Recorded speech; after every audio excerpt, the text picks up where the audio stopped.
Merci, Monsieur le Vice-président. Ma délégation reste extrêmement préoccupée par l'insécurité, la situation humanitaire catastrophique, ainsi que les violations récurrentes des droits de l'homme causées par les offensives militaires de la coalition rebelle AFC M23 avec l'appui plus qu'avéré du Rwanda dans l'est de la République démocratique du Congo, aujourd'hui exacerbée par l'épidémie mortelle d'Ebola, un défi sanitaire dans la région des Grands Lacs.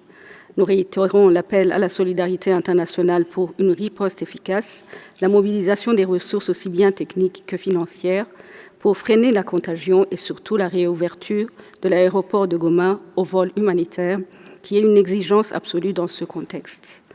Ma délégation rappelle que la souveraineté et l'intégrité territoriale de la République démocratique du Congo ne doit souffrir d'aucune exception. Et à cet égard, la communauté internationale doit exiger le retrait impératif et immédiat des troupes rwandaises du territoire de la République démocratique du Congo. Enfin, le Burundi tient à réaffirmer sa solidarité au peuple frère de la République démocratique du Congo, qui se matérialise par notre coopération bilatérale et sécuritaire dans le cadre des efforts conjoints visant à pacifier notre sous-région et à sécuriser les zones frontalières communes.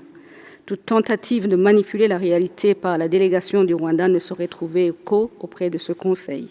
Le Burundi est l'invité, non l'envahisseur. Je vous remercie.